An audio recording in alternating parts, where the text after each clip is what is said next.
स्वागत है दोस्तों इंसान टून्स में।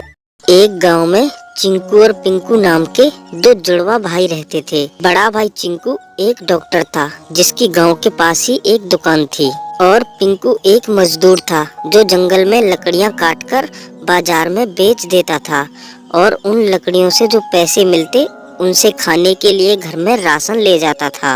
और दीनू कहाँ रहता है आजकल? गांव में दिखाई ही नहीं देता। अरे भैया, यही गांव में ही था। कई दिनों से मेरी तबीयत खराब थी। गांव के दो लोग आपस में बातचीत कर रहे थे, तभी वहां से चिंकू गुजरता है। उसे देखकर वो दोनों खड़े हो जाते हैं। अरे डॉक्टर साहब, इतनी जल्दी जल्दी कहाँ जा रहे हो?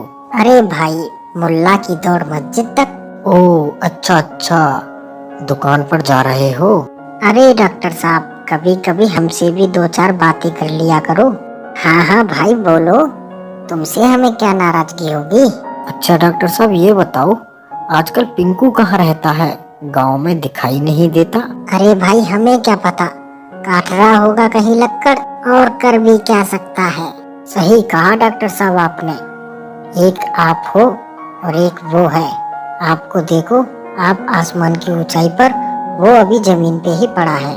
ये लो, शैतान का नाम लिया और शैतान हाजिर। तभी वहाँ पिंकू आता है और बोलता है, अरे बड़े भैया, आप यहाँ क्या कर रहे हो? कुछ नहीं, मैं तो अपनी दुकान पे जा रहा था। और क्या, चिंकू भाई को तू अपनी तरह समझता है क्या? चिंकू भाई बहुत बड़े आदमी हैं। सही कहा भैया आपने। ठीक है भैया, तो फिर मैं चलता हूँ। मुझसे यहाँ खड़ा होना बर्दाश्त नहीं हो रहा। ठीक है डॉक्टर साहब, आप जाइए और अपनी दुकान खोलिए जाकर। उसके बाद चिंकू वहाँ से चला जाता है और पिंकू बोलता है, ठीक है भैया, हम भी चलते हैं। तो जाए ना, हमें क्या पूछ रहा है। उसके बाद पिंकू वहाँ से उदास होकर चला जाता है। क्या किया जाए, बेचारे की किस्मत ही खराब है। कुछ दिन बाद पिंकू जंगल में जाता है। वहाँ उसे एक मिट्टी का बर्तन मिलता है। अरे, मिट्टी का बर्तन, ये यहाँ किसका गिर गया? पिंकू ने उस बर्तन को उठाया और अपने साथ अपने घर ले गया। घर ले जाकर उसने वो बर्तन एक टेबल पर रख दिया और वहाँ से चला गया। अगले दिन उसने अपने कमरे में आकर देखा कि वो मिट्टी का बर्तन सोने का बन चुका है। अरे बाप रे, ये मिट्टी का बर्तन रातों रात सोने का कैसे हो गया? अरे बाप रे, मुझे लगता है ये कोई चमत्कारी बर्तन है। मुझे इस बर्तन को बहुत ही संभाल के रखना चाहिए। इसके बारे में बाहर किसी को पता नहीं चलना चाहिए। मुझे इसे यहीं रखे रहने देना चाहिए। यही इसके लिए सही जगह है। मेरे घर में भी कोई नहीं आएगा। उसके बाद उसके घर में रोज एक नया बर्तन बन जाता था। ऐसे ही वो धीरे धीरे गरीब से अमीर होता चला गया और सारे गांव में उसकी प्रशंसा भी होने लगी। अरे डॉक्टर साहब, क्या चमत्कार है! आपका भाई तो आपसे भी बड़ा आदमी बन गया। ऐसा क्या हाथ लग गया उसके जो वो जमीन से आसमान पर पहुंच गया? अरे भैया, क्या बताएं, हम भी यही सोच रहे हैं कि आखिर उसके हाथ ऐसा क्या लग गया जो वो इतनी जल्दी इतना धनवान हो गया। कल तक तो वो इतना फटीचर था, और इतनी जल्दी इतना धनवान कैसे हो गया? अरे वो देखो, पिंकू आ रहा है। तभी वहाँ पिंकू ने आकर अपने भाई से कहा, अरे बड़े भैया, अच्छा हुआ आप मुझे यहीं मिल गए, वरना मैं तो आपकी दुकान पे जा रहा था। वो क्या है कि मैंने अपने घर में एक फंक्शन रखा है, उसमें आपको और भाभी जी को और बच्चों को भी आना है। तभी वो तीनों चौंक जाते हैं। और भैया, तुम दोनों को भी आना है? ठीक है, तो मैं चलता हूँ, बहुत तैयारी करनी है। फिर पिंकू वहाँ से चला जाता है और वो तीनों चौंक जाते हैं। ये तो कमाल हो गया। कल तक जिसके पास कुछ नहीं था, आज वो हमें दावत में बुला रहा है। सही कहा भैया तुमने, ये तो सच में ही चमत्कार हो गया। वैसे एक बात है, मैंने अपने भाई को कितना बुरा भला कहा, लेकिन कभी उसने मेरा बुरा नहीं माना, और आज सबसे पहले दावत में मुझे ही बुलाने आया। मैं अपने भाई की दावत में जरूर शामिल होऊंगा। सही कहा डॉक्टर साहब आपने। हमने भी उसे कितने ताने मारे, लेकिन फिर भी वो हमें बुला रहा है। सही कहा भैया तुमने। पिंकू वास्तव में ही एक भला इंसान है। हमें उसके घर जरूर जाना चाहिए। स्वागत है दोस्तों इंसान टून्स में। एक गांव में रमेश अपनी पत्नी गीता के साथ रहा करता था।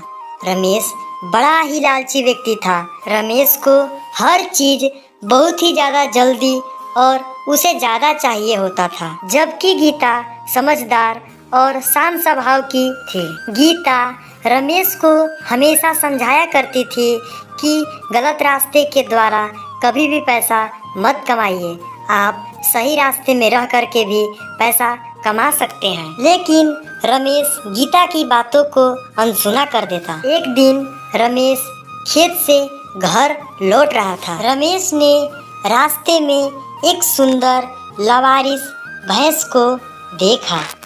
रमेश ने भैंस को देखते हुए उसने कहा कि ये तो बहुत ही अच्छी भैंस है, मैं इसे अपने घर ले जाऊंगा।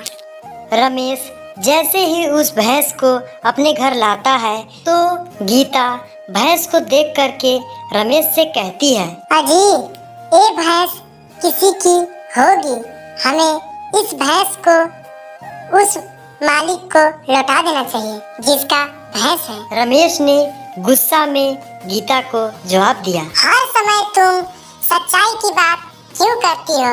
ये भैंस मेरा है, अब इस भैंस को घर पर ही रखेंगे। रमेश ने इस सुंदर सी भैंस को चारा दिया और भैंस चारा खाने लगी। कुछ देर बाद भैंस ने गोबर किया तो गोबर सोना के रूप में निकला। यह सब देख करके गीता और रमेश हैरान हो गए, क्योंकि गोबर के जगह सोना था।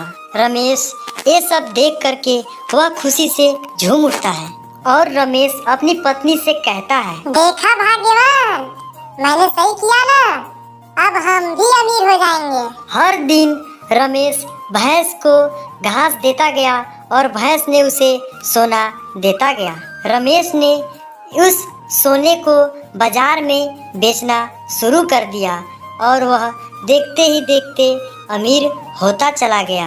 गीता बहुत खुश थी, लेकिन रमेश के बढ़ते लालच को देख करके वह चिंता थी। एक दिन रमेश गीता से कहता है कि गीता, अगर हम भैंस को अधिक चारा देंगे तो यह अधिक सोने के उबले देंगे। सोचो कि हम कितने अमीर हो जाएंगे। गीता ने समझदारी से रमेश को जवाब दिया कि रमेश, तुम ज्यादा लालच मत करो, क्योंकि ज्यादा लालच हानि देता है, क्योंकि भैंस को जरूरत से ज्यादा चारा खिलाना अच्छा नहीं है। लेकिन रमेश ने गीता की बात एक भी नहीं मानी। रमेश ने उस भैंस को बहुत सारा चारा खिला देता है। भैंस को ज़्यादा चारा मिलने से वह ज़्यादा चारा खा लेती है और उसे पेट में कुछ गड़बड़ी होने लगता है। वह भैंस बीमार पड़ गई और कुछ ही समय में भैंस मर जाती है। रमेश ने उस जादुई भैंस को खो दिया। वह रमेश अपनी पत्नी से कहता है कि गीता, तुम सही कह रही थी, मैं तुम्हारा पाप नहीं माना, जिसके कारण मैं आज इस सुनहरी भैंस को खो दिया। इसीलिए दोस्तों, मैं हर कहानी में आपको यही संदेश देता हूँ कि लालच ज़्यादा कभी नहीं करना चाहिए, क्योंकि ज़्यादा लालच कर देने से आप कहीं ना कहीं किसी न किसी चीज़ को खोते जाते हैं।